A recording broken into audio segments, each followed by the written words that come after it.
Hi, Erica. How are you? I'm fine. How are you? So we're Good. live. Welcome to Virtuous Con. This is so exciting. Yes, I'm very excited to be here. This is my first time being on a panel at Virtuous Con. I love it. I'm excited to be on a panel with you and talk about how we can find Black liberation through book clubs. Yes, I'm so excited. I feel like this is the perfect place to kind of like have this conversation.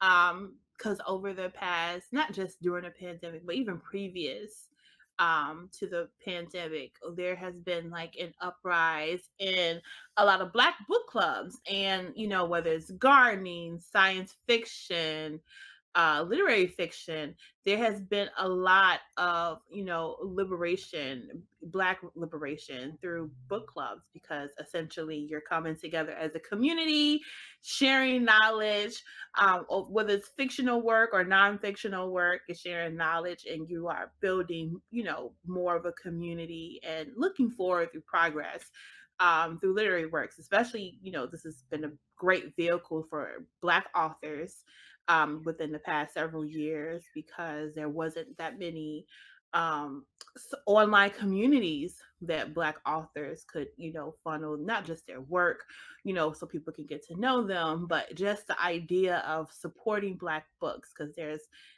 not a tremendous amount of Black bookstores, as we both know. So there needs to be a way for people to find Black authors and Black books. So, Isis, I would love for you to introduce yourself, tell everyone, about your bookstore and your passions, and how did you get here? Yeah, no, Erica, thank you so much for that. So I'm Sistahscifi. I'm CEO and founder of Sistahscifi. Sistahscifi is the first Black-owned bookstore focused on science fiction and fantasy. And within that, we focus on science fiction and fantasy written by Black and Native American authors, because women authors, because they tend to be highly underrepresented in the sci-fi space. I started Sistahscifi because um, I just read Lila's Brood and was talking about it with a friend. And then she started naming, and this is like 2 or 3 years ago, like Tomi Adeyemi and Nnedi Okorafor. And she kept naming all these people. And I was feeling some kind of way inside. I feel like there was a major memo and I just missed it. Um, and I didn't want that to happen to anybody else. Like I had read a lot of African American sci-fi up until that point. And I was just like, how did I not know? Like, how am I not besties with these people? I'm also like West African. Um, and I also wanted a space to really deep dive into the themes of the books, and not just read them for entertainment or escape, but read them as parallels to my life so that there are lessons and actions that I could take and apply to the real world. Um, and for me, that's how I started organizing book clubs and participating in book clubs. And my participation in those book clubs was really literally key to my liberation, um, in terms of finding a supportive community, expanding, oh, sorry, expanding my imagination. My camera just dropped. Um, and expanding my imagination. So, and also supporting my mental health. Do you Have you ever participated before you created your own? Have you ever participated in other Black book clubs? And if so, what were they? You know, I participated sporadically in book clubs, but not a Black book club until I started Sister Sci-Fi, and then I was like a part of all the book clubs. So, and we should also pause and take it. Like, you should introduce yourself as well. Oh, okay. Okay. Okay. My name is Erica Hardison. I'm a journalist, pop culture. I cover pop culture, parenting, entertainment. I also publish Fabulize Magazine, which is a Blur feminist magazine. It's publication online and digital. And I came across ISIS. I was like, this is amazing. A sci-fi book club, and I introduced myself to Isis, and I was like, "Hey, I, write about superheroes and geek content all the time. Would you be open to having like a graphic novel book club?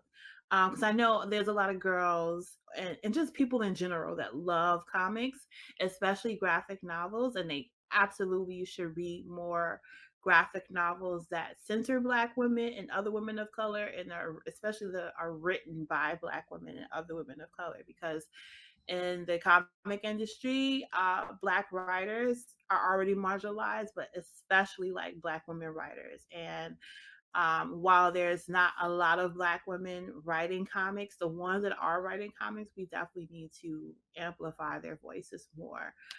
So yeah, I was like, hey, I like graphic novels. I would love to, partner with you and, see what we could do. And so far it's been going really, really good. Um, the first Black book club I was aware of that I actually actively participated in was like back in the day. It was like a mail order. It was called Black Expressions. And I think this was around 2000 and maybe three, four, something like that. And that's actually how I was introduced to Octavia Butler through the Black Expressions Club. Every month, they would send a catalog out of all Black author books, front list, back list, current books. And if you didn't select the book, they would select one for you and send it to your house. So they selected Octavia Butler for me. And I read it. I was like, oh my God, this is amazing. I've never read anything like this in my life. And I just went down like a hole of Black science fiction since then. And I've been reading Black authors and other marginalized writers for a very long time. I've been actively decolonizing my bookshelves. I rarely read books and written by cis hetero white men specifically. That's just not in my house really. So yes, that's me. Now back to Isis. Um, you have gained so much momentum online, right? When did you realize that, okay, Sister Sci-fi is popping? Like, this is where it's at. Um, yeah, so I'll answer that question, and I want to go back to some other stuff that you said. So, when did I realize this is sci-fi is popping? And I guess I would say to change it, like, when did I realize that, like, there's excitement for sister sci-fi beyond like the excitement that I have inside of it from my heart? It was actually at a book club. So I organized a book club discussion for Midnight Robber by N.K. Jemisin Mm-hmm. book. Like I love the traveling to different dimensions and be on other planets and different like life forms. So Nayla Hopkinson, I think I said N.K. Jemisin. Nayla Hopkinson did a great job with writing on Midnight Robber. So I was organizing a book club discussion in Oakland, and I remember like I set up early, like I had tea and like cupcakes. I was really excited about it. Um, and I was like, maybe like two or three or four or five people will show up, maybe 10. And so I'm like there early, which is kind of rare because I'm always late. And I'm sitting in the room at Oak Stop, which is a co-working space in downtown Oakland, and like one person starts to show up, and like two or three, and it was like 20 women in the room, and another four or five joining via Zoom because even before COVID, I was a big fan of like hybrid online in-person events. Um, and they were so engaged in the book and the themes of the book, and most importantly, just connecting with each other. And I was like, this is real. Like this is gonna happen. And then like social media and being online and being able to connect with a lot of people like you and Fabulize is a great example. Because when I saw your email, it was like an automatic yes to me because for the past 2 or 3 months, I was including in customer orders anybody who had ordered a comic book or graphic novel. Like, I would love to start a graphic novel club. Let me know if you want to organize that with me. So when you emailed me, I thought you were one of those customers. Like, yes, somebody finally responded back because I really wanted to do it. So I was like, thank you, universe. You coming through. And turns out like it was a totally different channel. And I love the graphic novel clubs. Again, it's a path to Black liberation.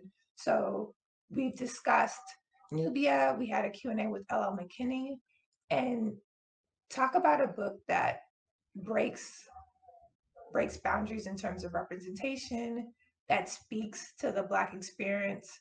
The graphic novel has themes from anywhere from like police brutality to colorism to respectability politics, to literally stepping into your power, into your magic, and to have you moderate that discussion with LL McKinney. Just like, there was so much insight for me as a reader. It allowed me to like move more intentionally in the world. So yeah.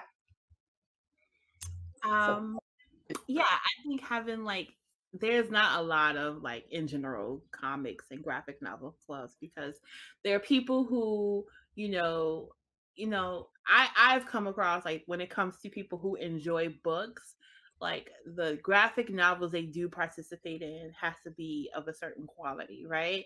Like heavy readers might not, appreciate or just might not have the tolerance for something that could be open ended, right? Because I feel like readers, they like to read intentionally, right? They like to read, they like to absorb everything in the book.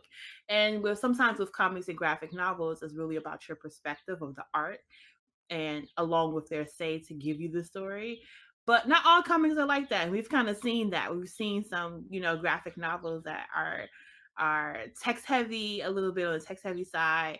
The art really speaks for the lack of words, right? Like in the After the Rain, right? It's like very graphic and it's very, but it's consuming you so much where you're like, I know what is happening here.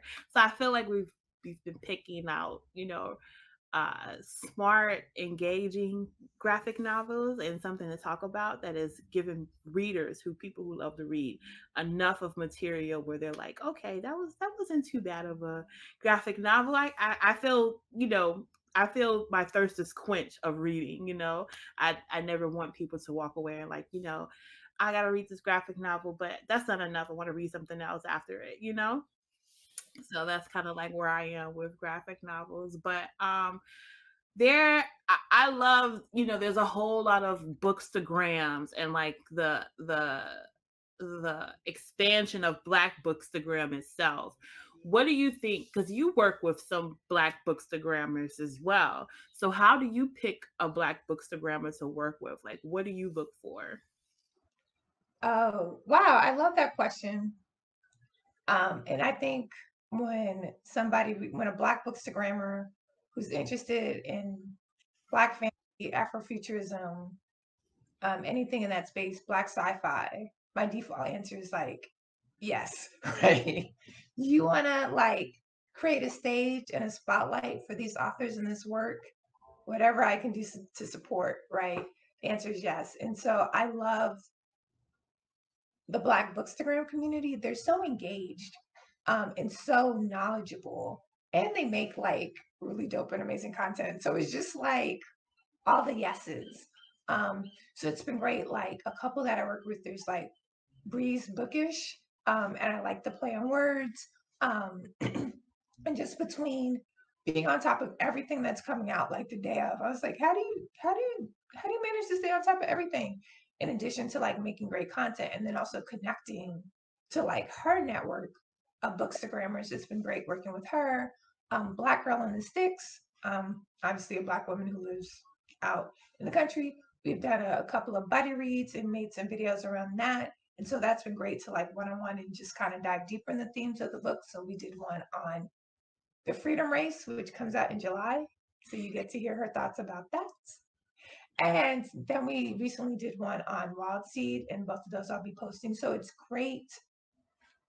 That conversation has been great for me to dive deeper in the book and then have something to like share with other people who have read the book and are interested in other people's themes of the book, or introduce folks to the book. Then also going back to the graphic novel club, one, Erica, I appreciate your expertise in like all things graphic novels and comic books. Because I won't lie, I was definitely before Sister Sci-Fi, and I still kind of struggle. One of those people who like, I love the idea of graphic novels and comic book. I love the covers, but for some reason, like it's hard. Like it was a hard wraparound for my brain. Like I'm gonna sit, I'm gonna open up this book, I'm gonna consume the pictures and consume the words. And like with your guidance, I'm like, okay, I get it. Like that conversation on After the Rain and like your conversation with John Jennings, I was like, oh, this is all the additional context and information that I can begin pulling away from these images and like the motion lines and like the colors and the size of the gutters, which was all new information to me and like deepened not only my enjoyment of After the Rain, but also like the contextualization and what I was taking away. And definitely the same thing with Sacrifice of Darkness, because I definitely needed additional context for that one. The struggle was so real. I don't, I don't know if we want to ask like people to talk about like their favorite book clubs in the chat while we talk, so then we can get some engagement and bring those chats to the stage. Yeah, I'm actually trying to log into Virtuous Con on my other screen so I can see what it looks like on the outside. So I'm doing that right now. How can we find Bree's Bookstagram? I think is Bree Bookish. I think that's her Instagram. Isis, I don't have my phone with me right now. Do you know her That's Instagram? it. And I'll Google it real quick and drop it in the chat. Okay. But I want to say it's BRIBOOKISH. I'm not really sure, but Yeah, no, that's 100% it. And I'll drop in the link. Yeah, it came up. That's the power of Google. So I want to ask you, while you're looking for that, what does Black liberation and book clubs look like for you? That is a brilliant question and something that I think about all the time. So one, I think it's being able to focus on Black content, right? Like unabashedly, this book club is going to focus on Black content and being able to make that choice. Two, it's the ability to create like that safe space. Like we are going to have intentional conversations that everybody in the book club is showing up for that.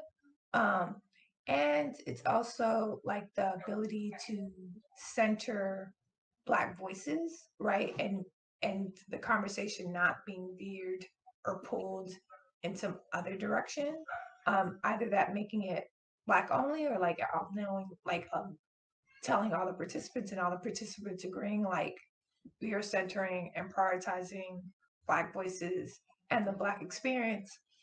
And I think the last one is like really building that community um, and expanding our imaginations so we can show up in our most authentic way possible, whether it's in our corporate jobs in large corporations or our side hustle or our entrepreneurship ventures, that we can be our most full and most authentic selves wherever we show up in the world. So that's what I think about in book clubs and how it enables us to find Black liberations.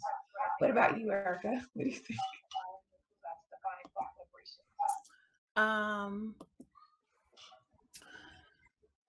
I feel like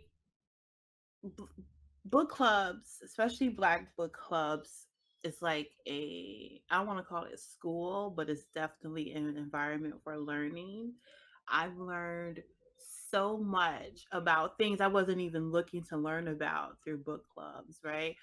Um, with the Black Expressions Club, even though I wasn't communicating with people either online or face to face about it, through the mailings, I was able to discover like this new subgenre of like Southern family drama books, right?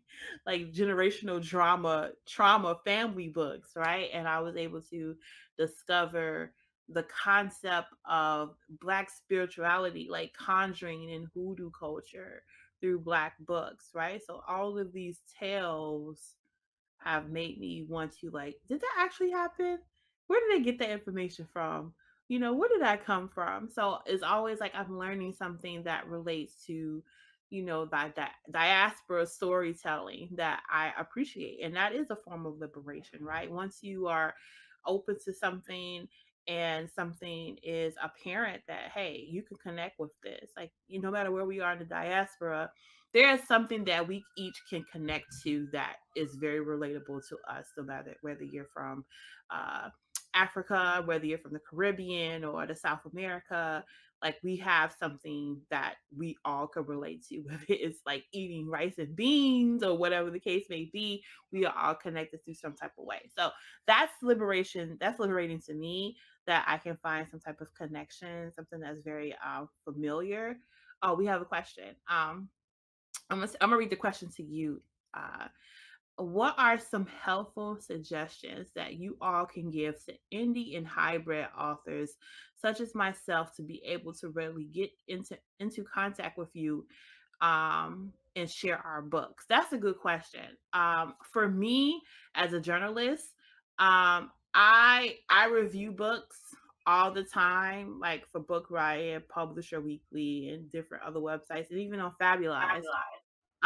The best way to contact me is just through email. Um, I will be very apparent, like if you have a book, right? And your book is coming out within like the next month or two, I would say, prepare for the long haul for it, right? Because different people who review books have different timelines. I usually review books as early as like 6 months before they come out, because I have such a backload of books that I have to review and read. Like, I get book mail literally every week. So I'm getting books now for November. So submit it to me early if you don't mind waiting, and it's an evergreen type of book that could fit into any type of conversation.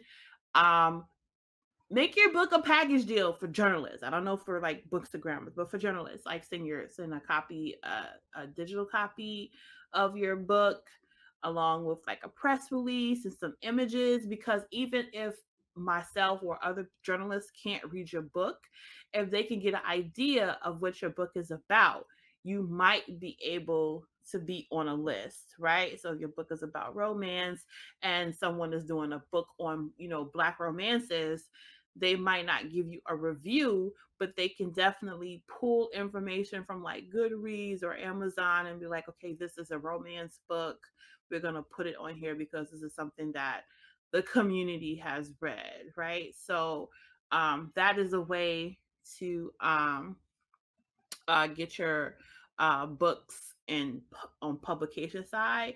I'll let Isis tell you how to find her in her bookstore and to get her into her audience. Um, so email works best. Like all bookstores, I get like a lot of requests for indie authors, and I love indie authors, but y'all are looking at my bookshelf space. There's only so much space. So similar, like I think Erica had really great ideas. One, um, when you reach out to a bookstore in general, and when you reach out to Sistahscifi in particular, like note the themes and the mission that's important to that bookstore. Like for me, like it will 99.9% of the time be sci-fi, and 100% of the time be related to the Black or the Native American experience. So if you reach out to me, like have that framework. And then also what works well is that it's a much easier decision if a customer is requesting the title, right? And it's part of a purchase, as opposed to an author is like pushing it. So like a book that I recently listed was Voodoo Dreams. And a customer's like, yeah, I think this would fit. And I was like, I'm not familiar with the title. And then I read it. It's about like Marie Laveau. I love Black witches. I was like, I don't know how I did not know about this book already. And since it was part of an order, it was easy for me to like order the book to fulfill his order, and then order the book to carry it on my shelves. So if you can as you reach out to bookstores, make it a part of like, yes, I know I have an established customer base. I actually have somebody who's ordering the book for you. It makes it easier for that bookstore to know, like, once they carry that title, like there's interest, because there's backlisted titles, there's like new books. Even for me, that's a highly niche genre. There are new books coming out all the time. And so as a bookstore, we like, how do we prioritize our books? So as you reach out, please think about that. So I just dropped my message in the chat. Then I'm also like, and for this one, definitely want this to be an interactive way. Like, even if I can't carry the book, how can I drive exposure for particularly indie authors? And so if you email me that, I'm starting to work with authors to brainstorm that in a scalable, systematic, technology-based way. So still trying to get the answer to that. So also open to conversations around that. So great question, Kai. And hopefully some of those responses are helpful and insightful. And then I see Rosalind's Nicole Smith's note. I agree. Seeing yourself and your experience in fiction is an important aspect of Black liberation. So agree. And I'm going back to Erica's comment about like the great thing about book clubs is when it becomes almost like an academic experience. It's awesome. So I'll drop in links to a couple of my favorite book clubs that do just that. So one is solar powered, and then the other one is the Octavia E. Butler Slow Read. And with the Octavia Butler Slow Read, they're reading all of Octavia E. Butler's published works, and doing it in a way like not only do you read the book, but you deepen your understanding of some of the themes and some of the messages and some of the historical context, current context, and potentially future context of the books that we're reading by like the goats of Afrofuturism. So I'll drop that in the chat as well for those of y'all who may also be Octavia stands and looking for a book club to experience her work with. I will say, if this was like, because now I'm in time poverty, right? I have no time for anything. But like if this was like 10 years ago, I will be in all of the Octavia Butler book clubs, especially the slow reader, because I feel like Octavia Butler is the sci-fi version of Toni Morrison, right? Like you can't just say, "Oh, I'm going to read a Toni Morrison book today." You have to like make time and like sit and reread, note, ear your books, highlight. You have to do everything, and I feel like that's the same thing with Octavia Butler. So I appreciate that they're actually like slow burning book clubs for her work, because that's not a book that you can just take and say, "Oh, I read it yesterday." You have to really digest what's being said and what's being presented. So I really appreciate that. I think for some people, book clubs are intimidating because they have to read at a certain pace with everybody, and that's not always true. Some book clubs are very accommodating. I would not join a book club that I have to read a book in a week, because my time doesn't always give me that luxury. Next question, do you have any suggestions for a beginner who's trying to get into Black sci-fi fantasy graphic novels? I do. Join Sistahscifi graphic novels. I'm gonna post some links. I have like links on my website about what Black girl fantasy graphic novels to read. I usually update it quite frequently, but I haven't released recently. But yes, join Sistahscifi. We do monthly graphic novels. I think the next one is going to be World of Wakanda, right? I think. Parable of Sawyer. Oh, yeah, Parables. Sorry, because it's Octavia Butler birthday, right? Tomorrow. Yes, tomorrow. Next week. Next week. It's like tomorrow. But yeah, so Octavia Butler's birthday, you're right, is Tuesday. Yeah, Tuesday. 20th.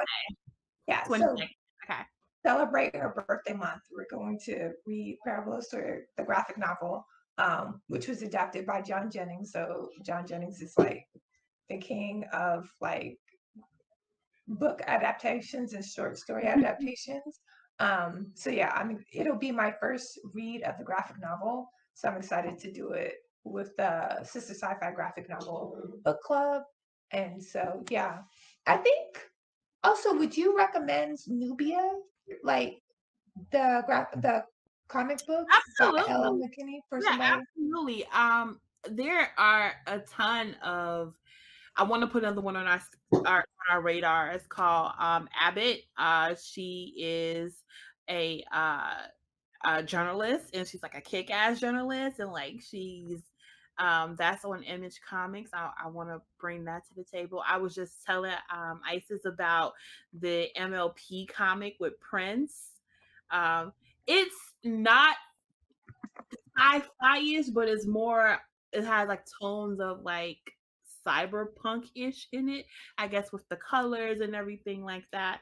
But that's a really cool book that's out right now that centers like a band that wanted to play backup to Prince and is led by a Black girl who is queer, curvy, and she is really about her music. She's really good at it too. So it's a really good book called MLP Sounds. Um, if you're looking for graphic novels, you're not really gonna always get them from Marvel and DC. You really have to like look around. Image and Boom, to me, in my opinion, and Ani Press, they have the best indie like graphic novels for that usually have more Black and POC people. Also Omni, which is also on our reading list, volume 1 and 2 is about a Black doctor who is very gifted. There's also there's another one I wanted to present to Isis. It is a graphic novel called Voodoo, I think. It was written in like the late 90s, and it's about this, you know, this goddess who does all of this, spirituality and conjuring. I'm definitely into like Black witchy reads. I love them. That's my favorite aspect of sci-fi fantasy is like witchy stuff. I'm actually gonna put a link here. Isis did it. Thank you. It's like, let me try to drop in a couple. Does anybody else have any questions? Any questions? All right, so we have about 10 more minutes or so. So, Isis, this year long, what have been some of your favorite reads? Oh wow. Because it's like I'm like, wow, like I feel like I've read so much. This year, okay, so I'll say a book and a graphic novel, and remember it's limited to 2021, right? So I recently finished listening to Witches Steeped in Blood. Um, and I really enjoyed it. Um, one, because I stand for Black witches, so it's like I got it. I was like, I know I'm gonna love it. For the other three people like around who watched Fort Salem, which is about witches, modern day witches who have like formed this military force. It's kind of like Fort Salem, but set in the Caribbean. It's not perfect, and there's a lot going on in the book, but I was here for all of it because there's everything from like a usurpation to like magical objects to, you know, being in jail and in prison. So they were doing all the things, but I was here for all of it. And listening to the audiobook, um, I enjoy the Jamaican patois, but I'll also say I'm not from Jamaica, so I cannot rate the authenticity of it. So if you are Jamaican and you listen to this and you're like, this is not how Jamaicans speak, I apologize in advance. But I enjoyed the accent, and just hearing that level of authenticity, because sometimes you read Afrofuturism that's supposed to be set like somewhere in the Caribbean or somewhere in Africa, and then all of a sudden the audiobook is somebody who sounds like they're from the UK, and you're like, what is going on here? So I really enjoyed Witches Steeped in Gold. I think it was this year that I read Deathless Divide, which is a sequel to Dread Nation, and I really enjoyed that. It was one of the times where the sequel is actually better than the first book, and it's for the graphic novel club. I really, really, really enjoyed reading Nubia. I enjoyed it more than I thought I would. And I thought I would enjoy it. I mean, like I've been like outside of graphic novels, I like what I was like Wonder Woman. I was like, I bet you. No, I saw a T-shirt with a black Wonder Woman on it, and I was like, I wonder if this is a real character. And then I found Nubia, and I was like, I want more Nubia in my life. And then the graphic novel, the comic book came up, and I really, really enjoyed that. So yeah. What about you, Erica? What? That's such a hard question. I feel like if you ask me, you know, what's my favorite book this month, that would be easier. Um, okay, graphic novel. I will have to say that, well, the MLP Sound is one single issue. I don't. It's not a whole graphic novel, so I can't include that. But definitely Nubia is my graphic novel this year. It was the color scheme of it was very inviting for a younger reader, and even though the content of it was a little bit heavier, it was still consumable for younger people. Like a 13-year-old, 14-year-old, 15-year-old could read that, and I really think that really, you know, highlights how, you know, the way an author can create a story for younger people and it still resonates with an older audience. I think that kind of like highlights how good of an author is or how talented they are. Because if you can write for anybody and everyone can enjoy it at different ages, you've really made an impact. So Nubia is definitely one. Oh, I actually got one right here. The Freedom Race. Have you finished it? I have not finished it, but I am enjoying it. The Conductors. I haven't read that yet. Is that good? Such a great book.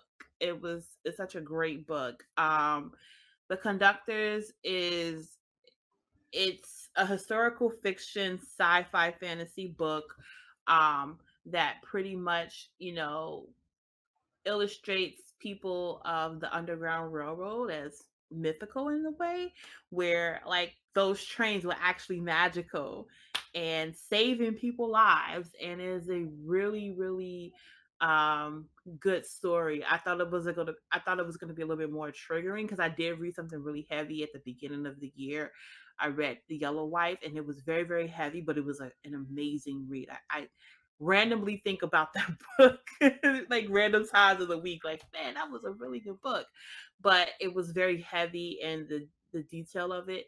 But The Conductors is really good. So it kind of like starts off with like those like newspaper ads, you know, when Oh, okay. Yeah. when they were like looking for slaves, but they were like, you know, do not, you know, if you see this person, if you see this slave, don't engage them because they're magic user or something like that. So it's kind of like really interesting to see how others perceive Black people with magical powers and how they would try to capture them. So that's a really good read. She's actually coming out with a second book, I heard, later this year. And I'm like, wow, people just be writing. Yeah, because it's part of a trilogy. It's like, okay, like that's, yeah, and I think there's one this year and one next year in terms of that Conductors series. So Yeah. I'm glad you enjoyed it. So Yeah, that's I awesome. really like that book. And let's see what else I have here. I have, oh, poem book. A poet. I'm not always into poetry, but when I am, I find something really interesting. So this one is called Ghost in a Black Girl's Throat. And it is a little bit of mythical, a little bit of speculative fiction wrapped in poetry and Black womanhood. So yeah, those are the books that some of the books that I like this year. Like there were so many, and I was like, wait, I forgot to say Survivor by Octavia Butler. I read like the ebook for that, and it was like, I'm glad I read it. Then I was like, I read Creatures of Passage by Maroa Yesterday, and that was good. So anyway, there are lots of books out there. There are lots of like, even if you take that niche of like Black sci-fi and Black fantasy and books that came out just this year. There's a lot of amazing books There's a out lot there. of them, and that's not even speaking to the amount of Black sci-fi that's coming out with smaller public publishers, like the indie publishers or self-published. There is a self-published sci-fi book that I do like. I can't remember the name of it, but it's definitely self-published. It is a very queer cyberpunk type of sci-fi read. So yeah, I'm always interested in reading everything I can come across, especially when it's Black sci-fi, because like you said, even though it's a small genre, it is a lot of writers and a lot of content. So, you know, uh no matter how many I read, it's still not enough. I'm still not breaking the ice of who's writing what. Um, what do you want people to know about Sistahscifi, and what do you think you have contribute to Black liberation? Oh wow. Wow. So what I want people to know, that for or what I want people to help me build the Sister Sci-Fi is I really want a foundational principle to be the principle of Ujima. So like growing Sister Sci-Fi is great, but growing a platform where we all are seen and have visibility is the mission. So like any feedback or any engagements or any partnerships that people can give me in that regard is amazing. Like you coming to me like, I need to have a monthly graphic novel club. One was something that I was calling for, and two is brilliant and works in so many um, ways. Um, how I've contributed to Black liberation? Um, every Black person that shows up in the world as their most authentic self is taking huge steps forward for Black liberation. Just breathing and being alive and taking steps to your truest self is everything that the universe wants. And when you do that every morning, you're contributing to Black liberation. So hopefully every morning I'm trying to go one step forward to my truest self and creating spaces where everybody else can be their truest self. So hopefully that's how I'm contributing to Black liberation. Um, what about you, Erica? What is something you want people to know about Fabulize? And how are you and or Fabulize contributing to Black liberation?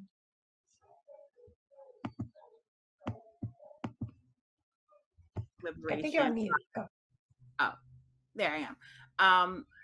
Um, okay, so Fabulize is contributing to Black liberation by allowing Black women and Black marginalized genders to be the face, the critics, and the voice of the Black nerd community.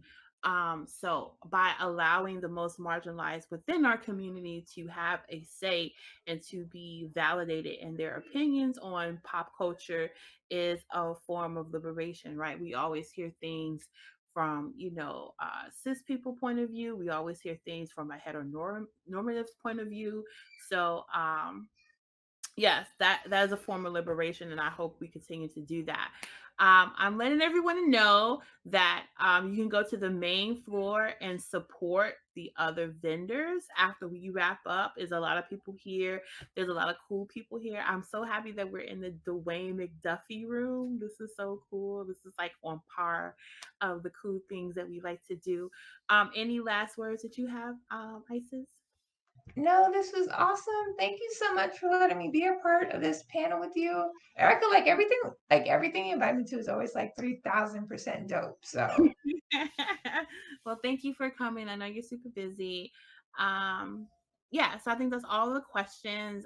Everyone who's I'm actually logged into the Virtuous Con main stage, so I can see like the people that are in here, and everyone's like having fun and like thank you for all the comments and everything. I can see them more on the regular screen. So you should see it.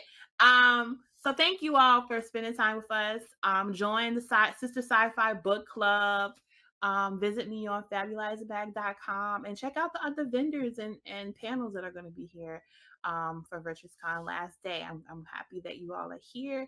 Happy Juneteenth. I know it was yesterday, but happy Juneteenth again. And you all have fun, and please support Black authors and Black books as much as you can, and Black comics.